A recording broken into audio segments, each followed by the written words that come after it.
dengan lembaga-lembaga yang ada di Indonesia khususnya, terutama di Jakarta ada Kontras, Kompolnas, ada Komnas HAM dan segala macamnya. Dan sekali lagi saya mohon maaf apabila dalam pertemuan conference pada hari ini tempatnya di sini mungkin sangat-sangat kecil dan mungkin tidak terlalu cukup baik, tetapi semoga pada tahapan apa yang ingin kita capai, ingin kita maksud dan ingin kita tuju, itu bisa berjalan dengan baik. Mungkin itu sambutan saya selaku tuan rumah pada kesempatan kali ini. Selanjutnya saya menyerahkan kepada Mbak Adriani untuk memandu jalannya konferensi pada kesempatan kali ini. Terima kasih. Baik, terima kasih Mas Melki, teman-teman SMI. Teman-teman media, terima kasih sudah hadir pada pagi hari ini yang panas sekali. Terima kasih juga untuk SMI untuk sudah bersedia menyelenggarakan. Nah, seperti kita tahu bahwa kasus kritik Gedung Kuning, mungkin teman-teman sudah tahu semua bahwa ini sudah berjalan sampai 1 tahun. Hari ini adalah tanggal 7 Ramadan, itu bertepatan dengan hari ditangkapnya pada 7 Ramadan tahun 2022, pas 1 tahun penangkapan 5 yang sekarang dijadikan terdakwa untuk kasus kritik Gedung Kuning ini.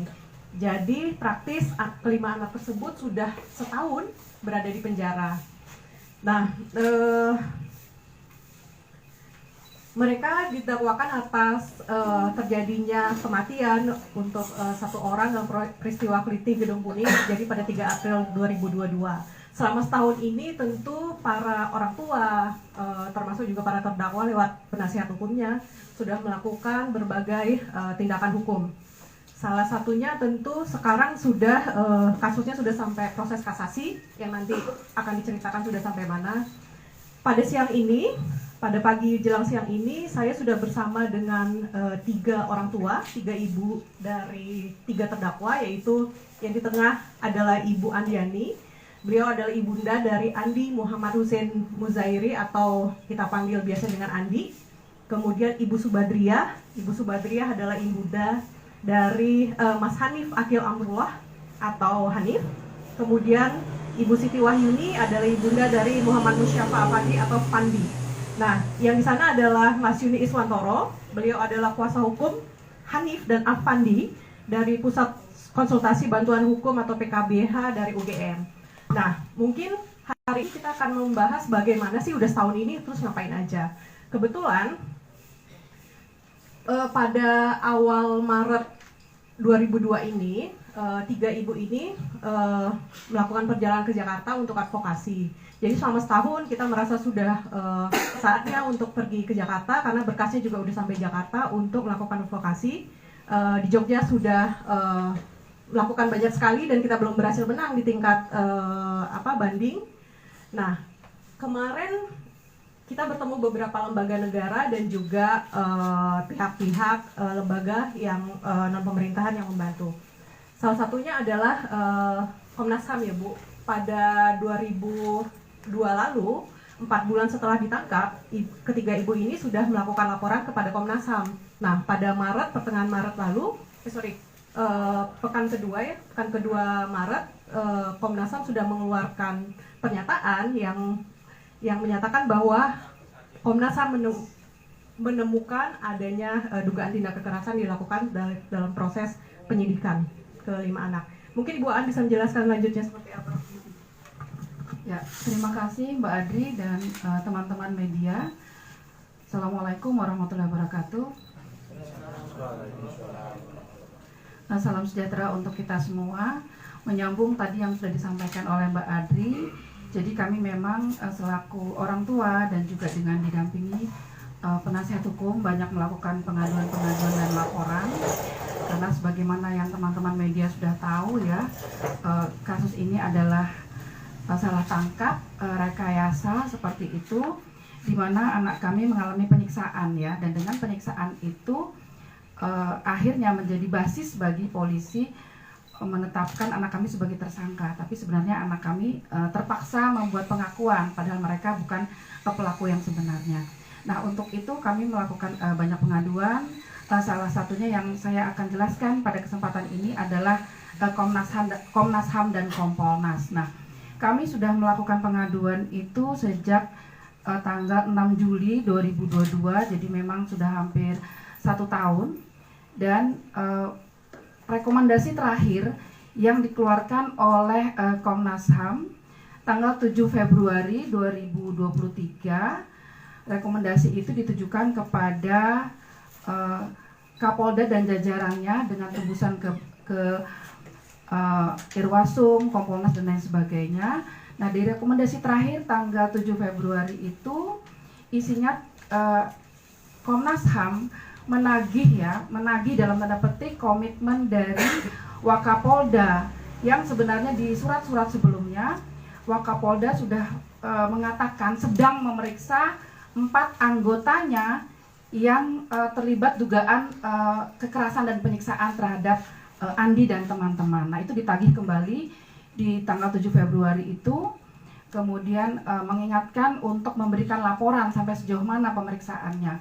Yang kedua, Komnas HAM juga meminta agar Polda dan jajarannya itu memberikan sanksi ya, kalau memang penyiksaan itu benar terjadi, agar memberikan sanksi, bukan hanya sanksi etik atau pelanggaran disiplin, tetapi sanksi pidana, karena penyiksaan adalah sebuah bentuk pelanggaran HAM. Nah, seperti itu. Ketika kami ke Komnas HAM pada tanggal 6 Maret 2023 kemarin, Komnas HAM mendorong kami ya, para orang tua dan para PH untuk datang ke Kompolnas. Itulah sebabnya kami ke Kompolnas beberapa hari setelah tanggal 6 itu ya. Jadi kami ke Kompolnas tanggal 8 Maret 2023. Nah, Komnas HAM mendorong kami untuk tanya ke Kompolnas, karena Kompolnas adalah lembaga yang mendapatkan tembusan dari rekomendasi Komnas HAM, dan juga memang itu adalah ranah dari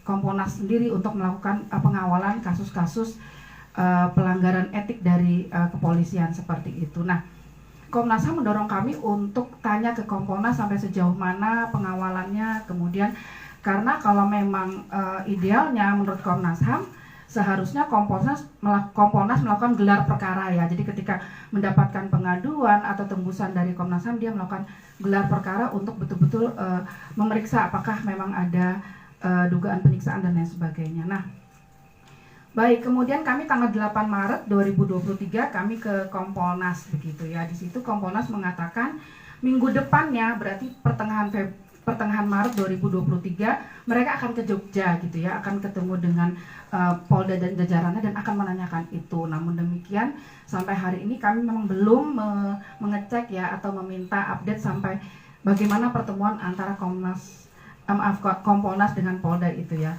seperti itu. Nah, melalui pertemuan ini saya ingin mengajak teman-teman media untuk ikut mengawal ya, menyuarakan aspirasi kami dan mengawal advokasi itu. Mungkin bisa nanti menanyakan ke Polda, ke Komnas, ke Kompolnas sampai sejauh mana pengawalan kasus ini gitu ya. Nah, ke Kompolnas itu juga kami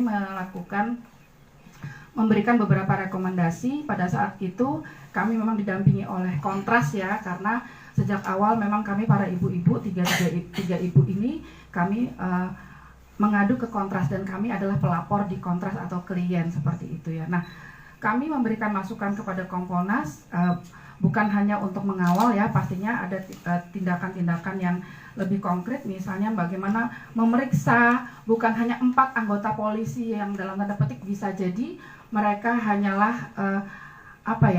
polisi yang bekerja di lapangan, tetapi juga bagaimana agar atasan efektif gitu, atasan efektifnya juga ikut diperiksa ya, sejauh mana keterlibatannya dan lain sebagainya. Kalau memang ada dugaan kekerasan itu, jadi bukan atasan efektif, kemudian juga termasuk penyidik pastinya. Kemudian sama seperti Komnas HAM, kemarin kami dan Kontras juga menyuarakan agar Kompolnas mengawal jangan hanya sekali lagi etik ya atau pelanggaran disiplin, mutasi dan lain sebagainya, tetapi juga ada sanksi pidana.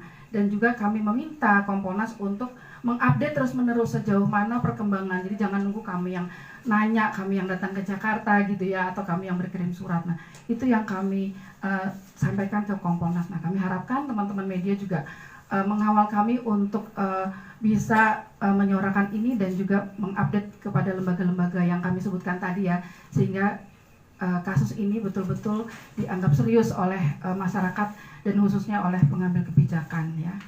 Terima kasih. Itu. Baik, terima kasih Bu Aan. Selain itu, setelah adanya laporan dari Komnas HAM, Kapolda DIY kemarin melakukan sidang etik untuk 2 orang anggotanya yang terjadi pada pekan lalu ya Ibu. Nah, 21 Maret. Kebetulan yang diundang sebagai saksi adalah 5 kelima terdakwa dan juga salah satu orang tua yaitu Ibu Badriah. Mungkin Ibu Badriah bisa ceritakan kapan diundang dan kemudian bagaimana prosesnya.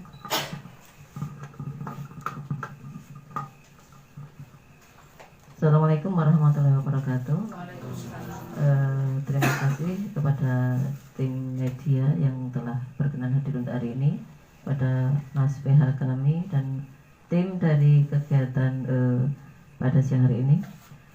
Saya ingin bercerita tentang kapan saya mengikuti sidang etik, yaitu undangan sidang etik yang dikirim kepada saya yaitu nomor B 126/2023/Ditreskrimum itu tertanggal 13 Maret 2023 dengan ditandatangani oleh AKBP K. Tripanungko SIK dan MN itu meminta saya dalam hal ini menjadi saksi dalam sidang kode etik untuk 2 polisi yang pada waktu itu diduga telah menganiaya anak saya.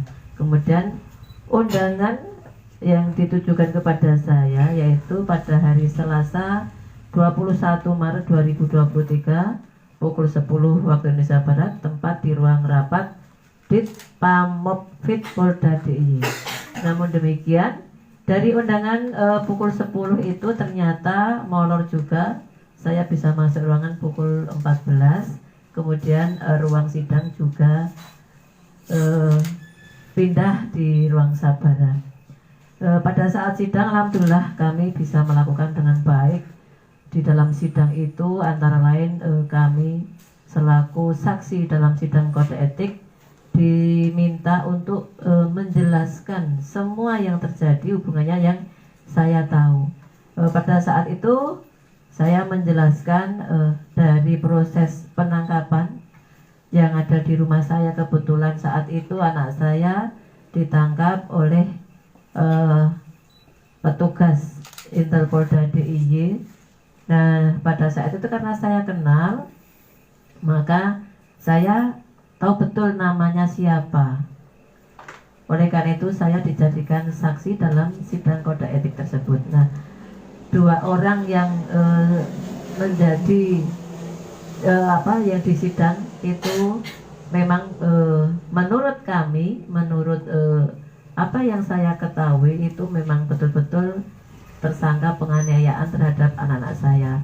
Ada beberapa bukti yang bisa saya sampaikan pada waktu itu, okay. Ada beberapa. Yang pertama dari hasil kami berbincang lewat telepon kepada polisi tersebut bahwa menyatakan anak saya dianiaya dan sebagainya itu. Kemudian pada waktu saya datang ke Polsek Kota Kediri tanggal 18 April, ternyata anak saya masih babak belur akibat penganiayaan itu. Kemudian pada tanggal 11 April 2022 anak saya kan diajak konferensi pers pada saat itu oleh Polda DIY. Kemudian saya masukkan telegram, saya screenshot. Alhamdulillah dari screenshot itu sangat jelas terlihat. Dan itu anak-anak itu banyak yang lebam-lebam, masih banyak terlihat seperti itu. Jadi tanggal tanggal 10 mereka dipukuli, tanggal 9 mereka ditangkap, sampai dari jam 10 malam sampai jam 6 pagi dan disuruh mengaku. Hari Seninnya langsung diajak konferensi pers. Otomatis apa yang nampak pada anak-anak itu sangat terlihat jelas bahwa anak-anak itu sangat jelas lebam-lebamnya masih ada. Kemudian tanggal 18 saya masih bisa melihat dengan mata saya kepala sendiri, sangat begitu penyiksaannya luar biasa. Jadi anak saya sudah disiksa dari harus mengaku padahal bukan pelaku.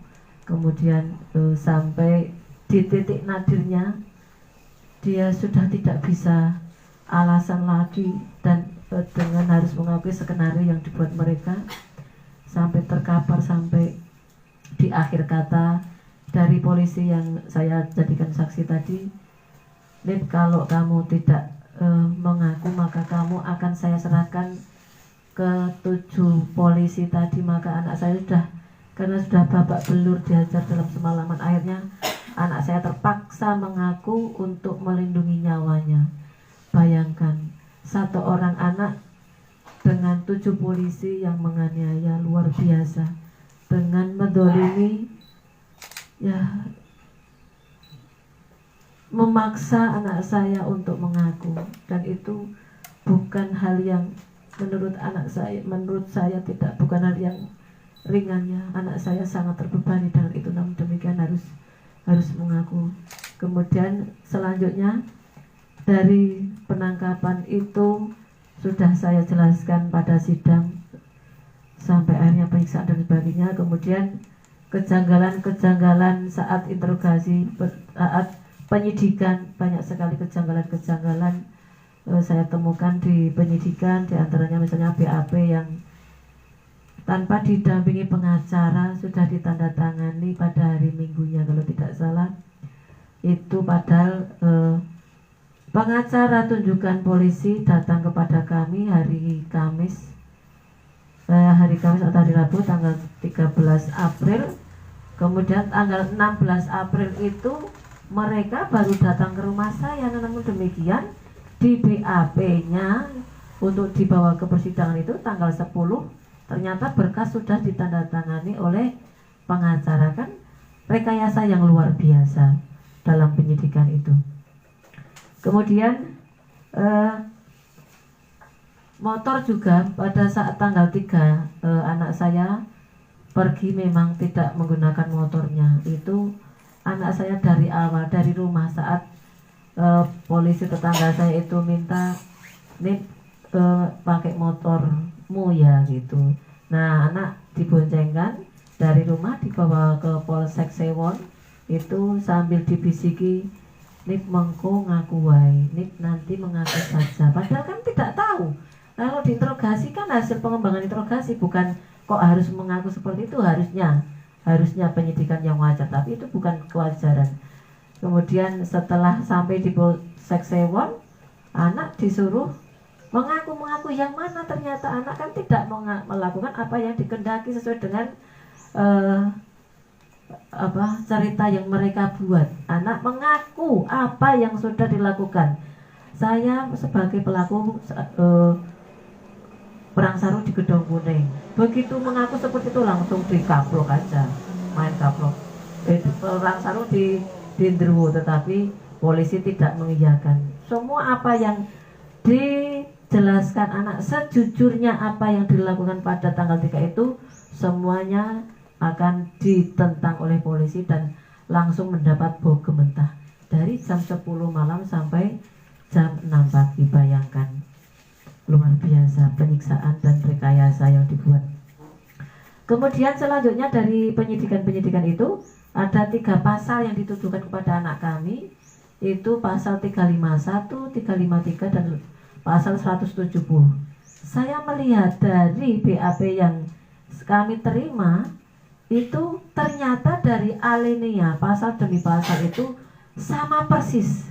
Padahal sebetulnya masa 3 pasal sama persis kata-katanya, kan tidak mungkin juga. Artinya di sini ada pembohongan publik. Sementara kita sebagai orang umum tidak tahu bahwa berkas yang setebal itu ternyata di dalamnya penuh kebohongan. Penuh kebohongan yang sudah direkayasa, sehingga alur ceritanya itu seperti yang sudah dibuat sudah lama begitu. Tidak mungkin juga dalam semalaman bisa membuat berkas acara yang seperti itu dengan narasi yang sampai segitunya bahwa anak dari sini dan sangat jelas. Karena apa? Karena anak diinterogasi pun belum mengaku. Bahkan Fandi itu mengaku pada hari Kamis setelah penangkapan. Artinya di sini memang publik sudah dibohongi yang luar biasa. Kemudian selanjutnya orang tua dalam pas penyidikan juga dilarang untuk ketemu anak. Bahkan dari kami sempat ganti pengacara. Sebetulnya kan awalnya kami menggunakan pengacara tunjukkan polisi, namun demikian ada sesuatu hal maka kami pindah ke PKP UGM. Namun demikian dari bapak-bapak pengacara datang ke Polsek Kota Gede. Waktu itu Hanif di sel di sana, 2 kali datang ke sana, tetapi ternyata kantor ZOM.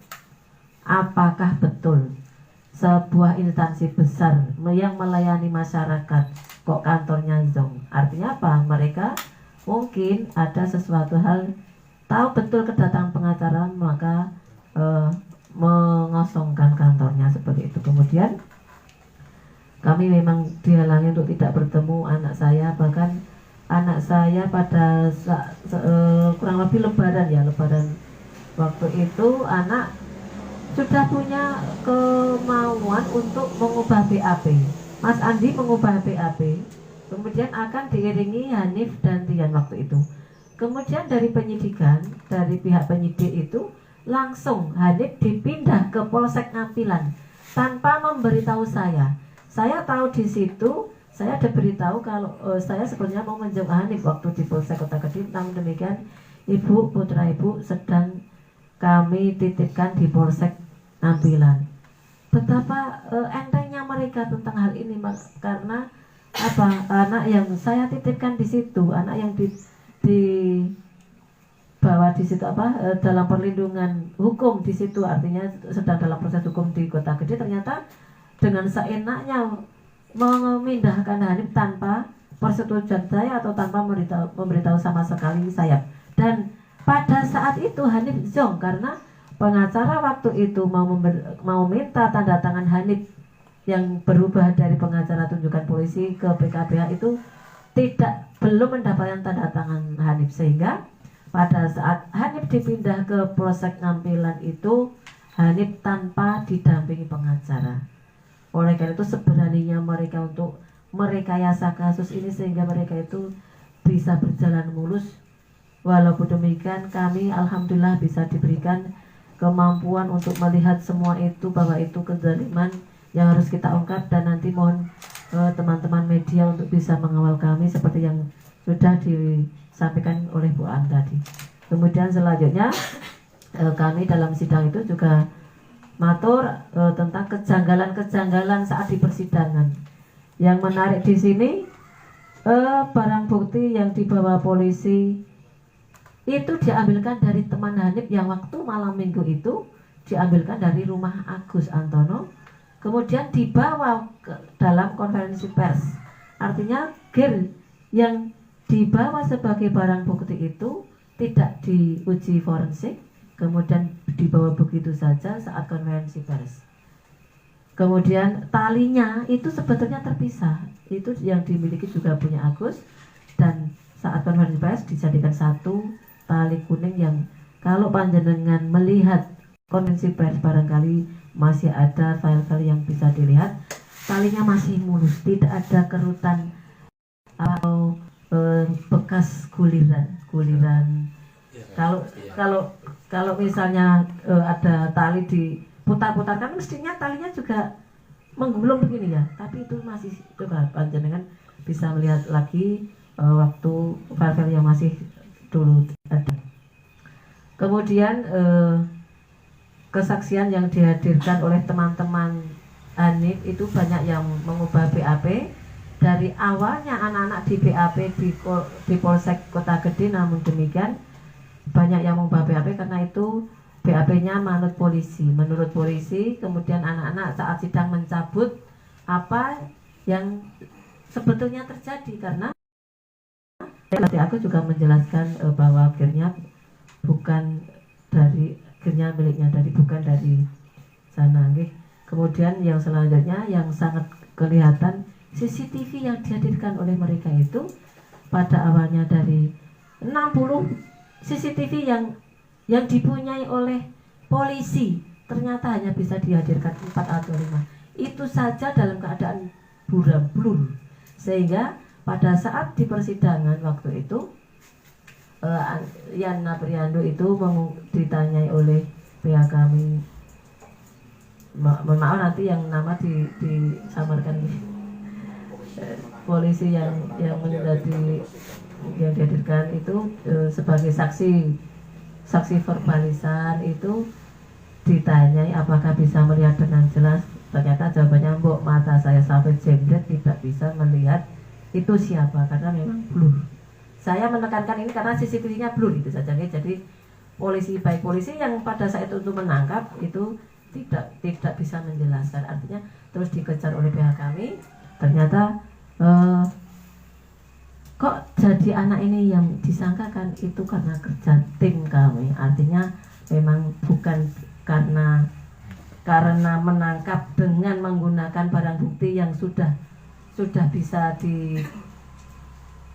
dicari dengan betul, tapi itu banyak rekayasa yang diambil dari para polisi tersebut. Itu demikian yang bisa saya sampaikan. Dari beberapa uraian tadi sudah saya sampaikan juga di beberapa tempat kemarin di seminar nasional di UIN juga. Kemudian kami sampaikan juga kemarin di sidang kode etik karena memang saya harus bercerita. Seperti itu, barangkali apa yang saya sampaikan ada kurangnya nanti bisa Jabri saya atau teman-teman orang tua bergerak. Terima kasih atas waktunya. Saya akhiri. Assalamualaikum warahmatullahi wabarakatuh.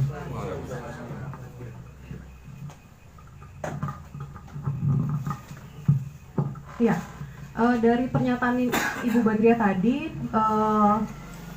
sebenarnya dalam pemeriksaan penyidikan itu satu anak itu dipukuli oleh sekitar 5-8 orang di ruang terpisah. Jadi ada 5 anak dipisah dalam 5 ruang, dipukuli oleh 5-8 orang. Jadi bahwa saat ini pemeriksaan baru untuk 2 orang sampai 4 polisi, itu sebenarnya mestinya ada nama-nama lain yang harus kemudian dikeluarkan pada waktunya.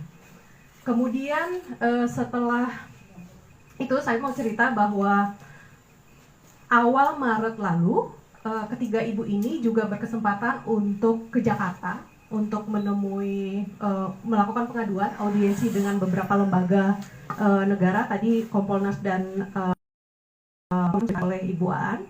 Kemudian juga menemui lembaga, ada Amnesty International Indonesia, nanti akan diceritakan oleh Ibu, juga berkesempatan untuk melakukan aksi di depan Istana Negara Jakarta, Istana Merdeka, dalam aksi Kamisan. Lalu juga bertemu dengan tokoh-tokoh penting. Nah, itu saya minta Bu Siti Wahyuni untuk menjelaskan. Terima kasih. Assalamualaikum warahmatullahi wabarakatuh. Terima kasih kepada semua media yang telah menghadiri konferensi pers hari ini.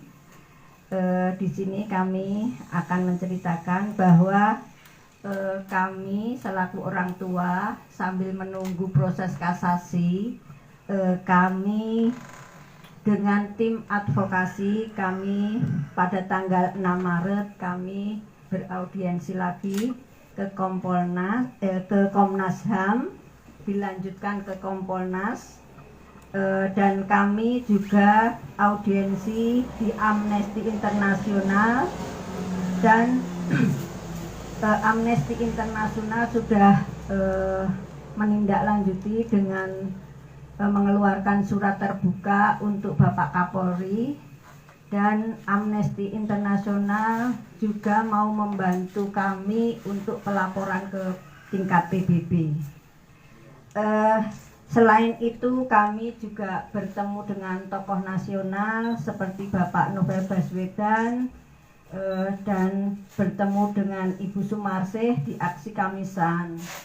Selain itu kami juga berkonsolidasi dengan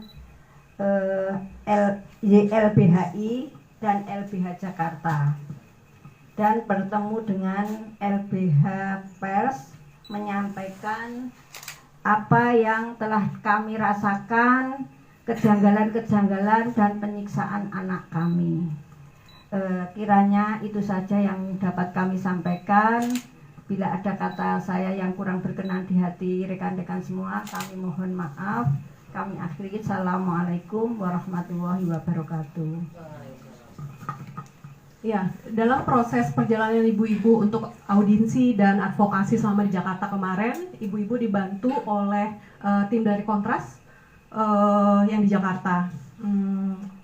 Selain itu, kita kan perlu tahu nih, setelah proses advokasi non litigasi ini, kemudian udah sampai di mana sih proses litigasi untuk proses hukumnya. Nah, di sini kita minta Mas Yuni untuk menjelaskan. Assalamualaikum warahmatullahi wabarakatuh. Baik, selamat siang. Terima kasih teman-teman media yang berkenan hadir pada siang hari ini di tempat ini untuk konferensi pers. Tadi ibu-ibu sudah banyak menyampaikan tentang upaya-upaya non litigasi yang tentunya itu berkesinambungan dengan upaya litigasi yang dilakukan oleh Pusat Studi dan Bantuan Hukum PKB UGM, dalam hal ini mendampingi terdakwa Hanif Akhil Amirullah dan Muhammad Mustafa Afandi. Dan saat ini sejak 5 Januari terhadap putusan banding yang sudah diputuskan oleh Pengadilan Tinggi, kita menyatakan kasasi, dan prosesnya setelah kita menyerahkan memori kasasi dan kontra memori kasasi untuk kemudian dikirim di Mahkamah Agung untuk diperiksa saat ini. Nah, perkembangannya saat ini sedang proses di Mahkamah Agung, tapi harapan kami berkaitan dengan proses kasasi yang ada ini. Kasasi ini kan sebenarnya dalam hukum yuris ya, penerapan hukumnya yang diperiksa, tapi lebih jauh dari itu materialnya tadi sudah disampaikan Bu Badriah, karena fakta-fakta yang di persidangan itu kemudian terhadap putusan yang ada saat ini itu banyak terjadi kejanggalan berkaitan dengan siapa pelaku tindak pidana ini, kemudian terhadap barang buktinya dan sebagainya, termasuk keberadaan atau pada waktu itu yang didakwakan perbuatan ini seorang ada di mana dan sebagainya, itu cukup rancu dan tidak kemudian menunjuk kepada 5 terdakwa ini adalah pelakunya. Dan kami meyakini itu, penasihat hukum meyakini itu, kemudian dihadirkan di dalam setiap dokumen-dokumen pembelaan yang dihadirkan di persidangan. Nah, proses Mbak Adi tadi menanyakan, prosesnya saat ini ada di masih di Mahkamah Agung, pemeriksaan dalam tingkat kasasi. Terus kemudian kegiatan PKB berkaitan dengan pendampingan sidang etik kepolisiannya yang kemarin memeriksa terduga terlapor itu 2 orang, terduga terlapor. Kendati pun kami sepakat dengan Mbak Adi tadi yang menyatakan ini tidak hanya 2 orang, ya, karena di persidangan sendiri saksi yang dari kepolisian yang melakukan penangkapan itu sudah ditunjuk oleh salah satu dari 2 itu, ditunjuk oleh Hanif pada waktu itu adalah pelaku. Sampai Hanif pada waktu itu meyakini betul bahwa salah satu yang melakukan penyiksaan itu adalah orang yang dihadirkan di muka persidangan sebagai orang yang menangkap pada waktu itu kan, gitu. Itu sudah diyakini. Artinya kalau hanya kita menunggu perkembangannya, menunggu Polda untuk juga menindaklanjuti itu tidak hanya cukup kepada 2 orang yang menjadi terduga terlapor saat ini, tapi masih ada banyak lagi karena 1 orang tadi bisa berapa tadi Bu? 5 sampai 8 orang, artinya kan kalau ada 2 ini kan masih banyak lagi oknum-oknum yang harus diseret juga ke dalam sidang etik, dan tidak hanya itu nanti ke ranah pidana kalau itu berkaitan dengan penganiayaan, karena itu adalah tindak pidana juga kan gitu. Mungkin itu yang bisa saya sampaikan dari penasihat hukum. Kita minta dukungan dari teman-teman media ya untuk mengawal perkembangan kasus ini, setiap perkembangan kasus ini. Dan mungkin dari PH cukup sekian. Wassalamualaikum warahmatullahi wabarakatuh. Ya, Mas Yuni. Sekarang kita beri waktu buat teman-teman yang ingin bertanya. Silahkan mungkin berdiri dan sebutkan dari media mana.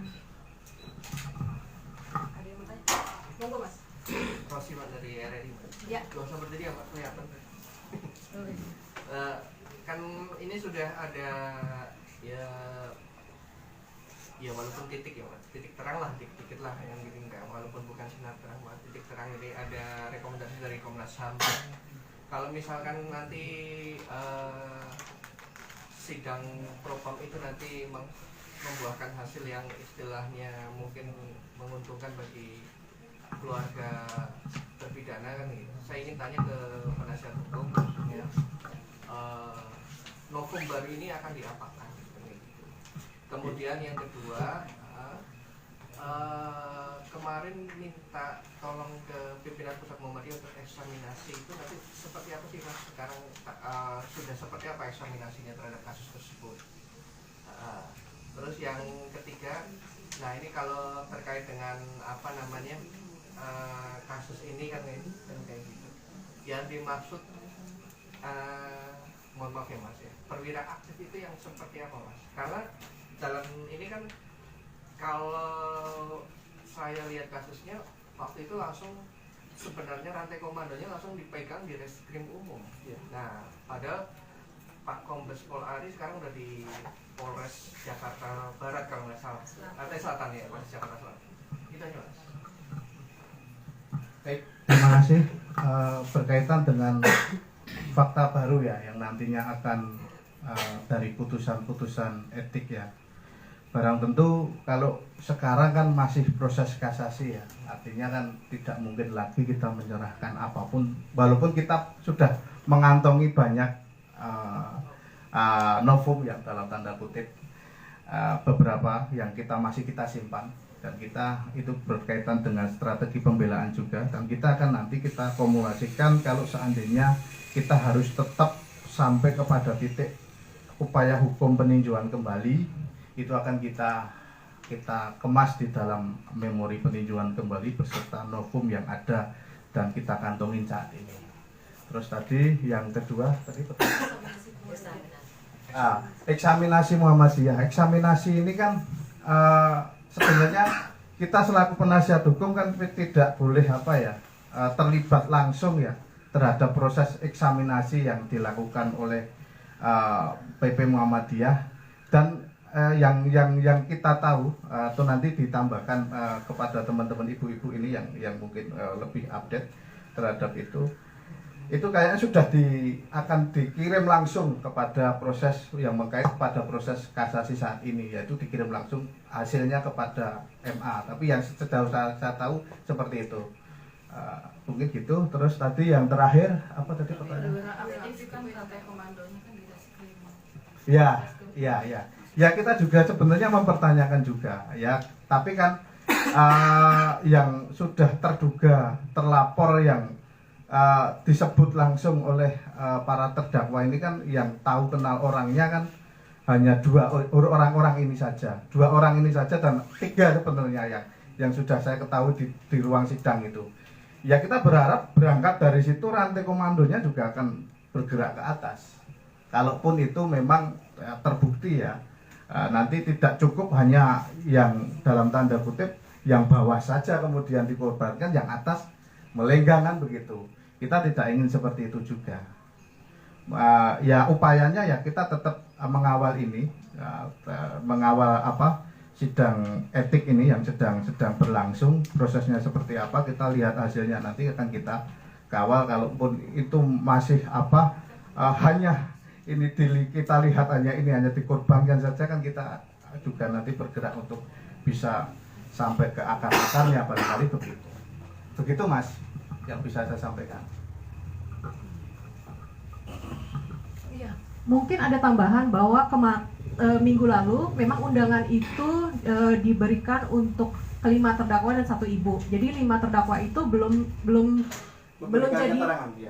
jadi sidang untuk memberikan keterangan sebagai saksi, dan kita belum tahu kapan gitu.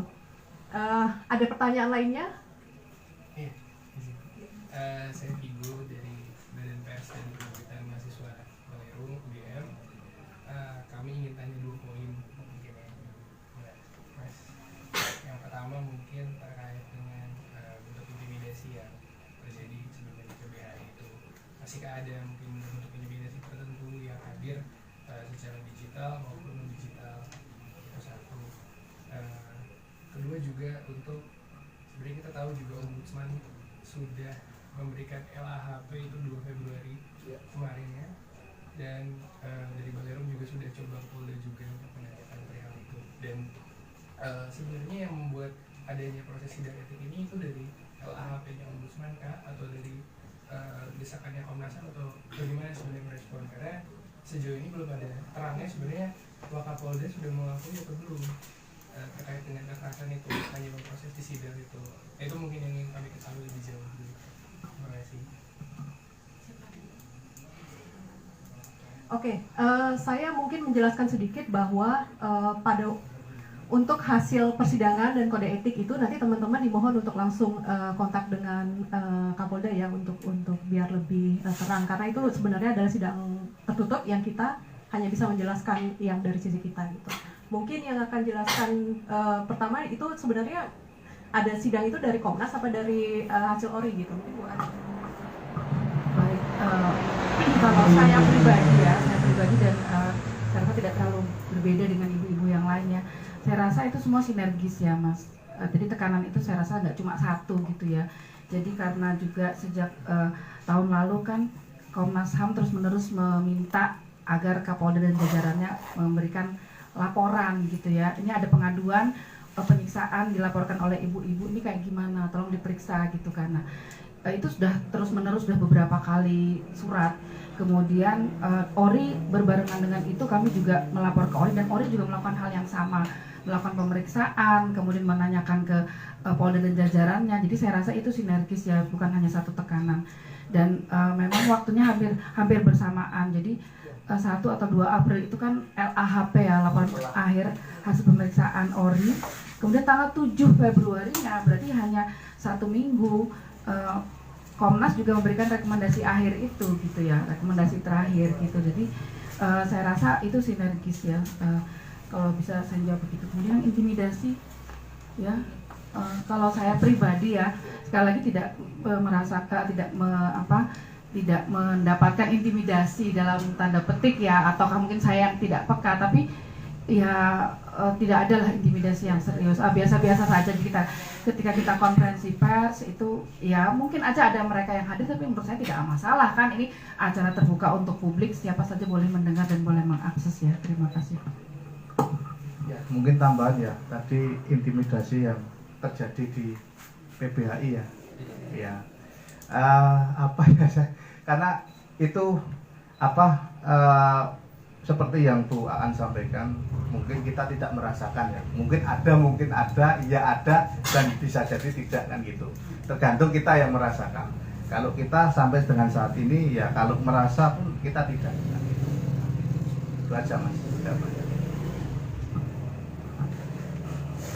Mungkin sedikit tambahan secara umum bahwa human rights defenders, para pejuang HAM itu memang selalu berteman dengan intel kok di mana-mana. Ya offline ya online, bahwa tiap-tiap kerja kemanusiaan itu nggak cuma soal urusan HAM, juga misalnya ngomong teman-teman tahu pejuang lingkungan, urusan tambang, urusan mata air gitu, pasti udah biasa lah. Kalau kita nggak takut dengan itu, kami akan terus berjuang kita fokus untuk pembebasan anak-anak, 5 anak, dan tidak akan ngurusin urusan itu. Pertanyaan selanjutnya? Ya, terima kasih. Ini dari Warta Jogja, Mawan, terkait 5 korban yang ditangkap dan disiksa. Tadi kan sudah dijelaskan ya. Saya kepingin mengetahui penyampaian dari Ibu tadi, siksa itu kan dalam bentuk fisik itu seperti apa? Mohon dijelaskan. Ya. Ya. Akibat mungkin Ya. akibat yang dulu diamati itu seperti apa? Mungkin satu-satu bisa cerita. Ya, nggak apa-apa. Satu-satu. Biar satu-satu. Terima kasih. Mengenai penyiksaan dari kepolisian yang saya alami, saya bertemu dengan saya di 11 hari. Anak saya dengan rasa tertekan menunjukkan ibu jari kakinya memar biru. Saya tanya, itu kenapa, Dek? Ini Bu, karena saya bukan pelaku di Gedong Kuning. Saya tidak mengiyakan apa yang dimau polisi. Saya 4 hari kaki saya diinjak pakai kaki kursi, sehingga saya sudah tidak kuat lagi, sehingga saya menandatangani BAP. Bahkan anak saya lehernya sampai memar, di belakang telinga itu juga memar. Bahkan anak saya memakai behel. Behelnya saya waktu bertemu sudah tidak memakai behel. Ya. Karena anak saya memakai waktu dirilis pakai masker, jadi tidak kelihatan behelnya. Tapi waktu saya tanya, Bu, saya itu disiksa begitu. Saya menggunakan PH dari tunjukkan polisi saya sampai 23 Mei karena saya untuk bisa menggali anak saya diapakan saja dengan kepolisian. Bahkan anak saya bertemu di tanggal 9 sehabis lebaran. Anak saya di sini masih memar biru dan di dalamnya masih pecah. Itu ada screenshot waktu PC sama temennya yang di luar karena saya pas besok begitu. Begitu bisa ditambahi dengan Bu Badriah.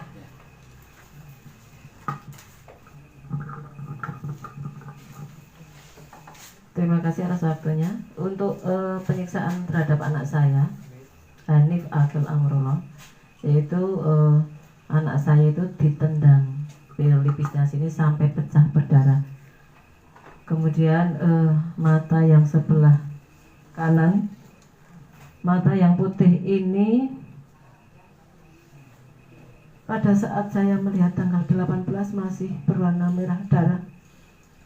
Sudah 9 hari masih seperti itu. Kemudian gusinya yang sebelah sini pecah, sini pecah.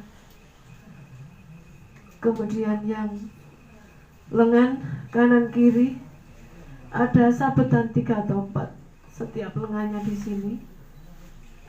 Ini begitu saya datang, "Mah, aku bukan pelaku, Mah. Ini aku diajar oleh ini, Mah. Sampai seperti ini, Mah, pakai alat kelamin sapi yang dikeringkan. Di sini disabet. Masih tanggal 18, sudahlah tanggal 18.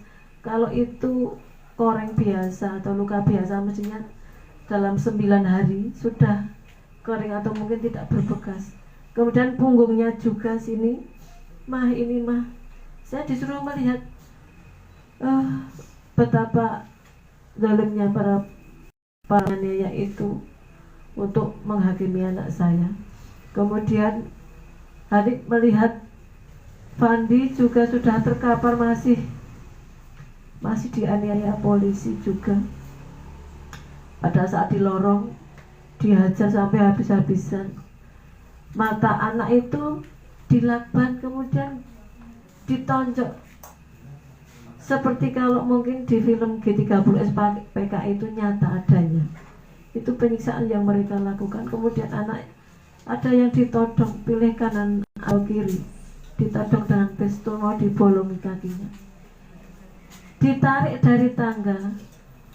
Si Fandi dilakban matanya, suruh turun, kan tidak bisa melihat jalannya. Kemudian meraba-raba jalan, langsung ditarik dari tangga untuk dibawa ke bawah sambil disiksa. Ya Allah, astagfirullahaladzim, mereka bukan kemanusia. Jadi perilaku yang untuk mencari pengakuan itu sampai mereka gunakan hal-hal yang di luar nalar yang sangat bertentangan dengan HAM. Selain itu penyiksaan fisik sudah bisa selesai sampai di situ, artinya mungkin 1 bulan sudah sembuh, tetapi penyiksaan batin kami sampai hari ini, bahkan anak-anak pada saat puasa mereka masih di sana di rutan. Kami tidak bisa menengok, tidak bisa melihat, bahkan dengan bukan hal yang dilakukannya harus mendekam di sana. Penyiksaan lain kami dikucilkan oleh para tetangga kami. Pada saat kejadian orang-orang seperti melihat kami dengan sinis dan sebagainya, ibu anakmu itu pembunuh dan sebagainya, padahal itu sama sekali tidak. Dengan perbuatan rekayasa memfitnah yang seperti itu sehingga anak saya masuk ke penjara dan dengan jeratan 6 tahun. Bayangkan, untuk Rian 10 tahun, 4 anak kami 6 tahun. Kemudian ini dari screenshot dari tadi yang saya masukkan, ini dari hasil telegram yang ini tangan Rian sampai seperti ini, kaki-kaki ada beberapa halaman tapi sebetulnya bisa saya print, tapi tadi tergesa-gesa nih. Ini tangan Rian sampai seperti ini. Bayangkan, anak dari rumah utuh, mulus, setelah seminggu kemudian, 9 hari kemudian, anak seperti ini masih lebam-lebam. Kemudian kakinya juga, Fandi datang ke waktu konferensi pers itu tanggal 11, juga jalan itu pincang karena memang penyiksaan yang mereka lakukan luar biasa. Saya tidak tahu apakah memang dalam menangkap seseorang seperti itu, saya tidak tahu. Namun alhamdulillah Allah menunjukkan jalan kepada kami untuk berjuang. Kami orang tua selalu bergerak ditemani para pihak kami, para orang-orang yang peduli pada kami. Alhamdulillah sampai saat ini kami masih bisa bernafas, walaupun kami pahit, tetapi harus tetap melanjutkan perjalanan hidup kami dan berjuang untuk demi keadilan. Mudah-mudahan teman-teman media bisa mengawal kami sampai nanti anak kami bisa bebas, dan mudah-mudahan secepatnya. Terima kasih. Iya, ada tambahan lagi Mas. Putranya Bu Aan ini, Andi, setelah dianiaya disuruh joget dengan untuk menghibur mereka, padahal mereka kan ya harusnya menghibur anak-anak yang dianiaya, tapi anak-anak disuruh joget untuk menghibur para polisi itu. Betapa kejamnya mereka setelah menganiaya anak. Sepertinya nyawa anak-anak kami itu hanya untuk dipermainkan bagi dia, dan dia tidak merasa bersalah, dan itu akan dilakukan terus seandainya kami tidak berontak. Oleh karena itu mohon kami dikawal, mudah-mudahan untuk selanjutnya tidak ada yang seperti Hanif dan kawan-kawan.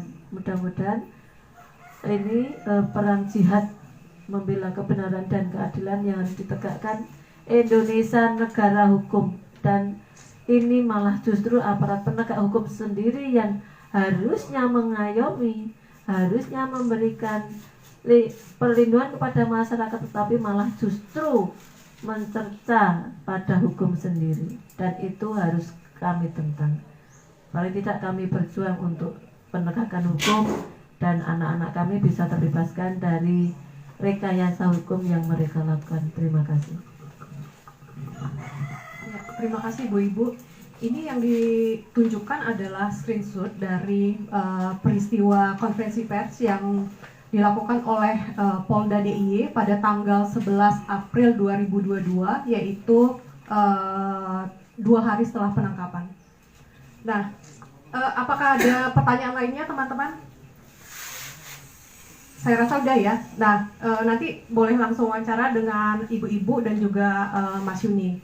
Demikian acara konferensi pers kita hari ini. Teman-teman nanti diminta untuk mengisi absensi biar nanti kami kirimkan press release siaran persnya nanti ke email atau WhatsApp masing-masing.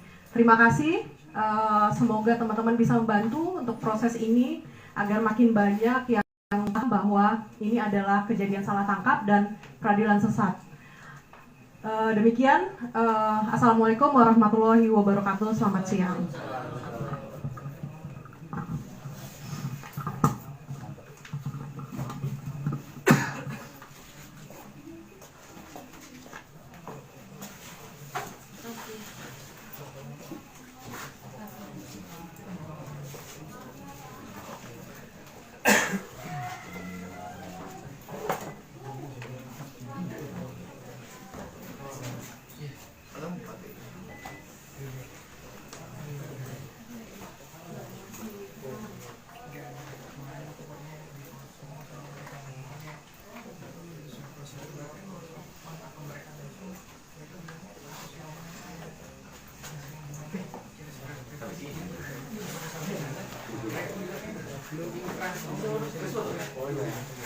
Sampai mau ngadain yang wawancara ini juga ya.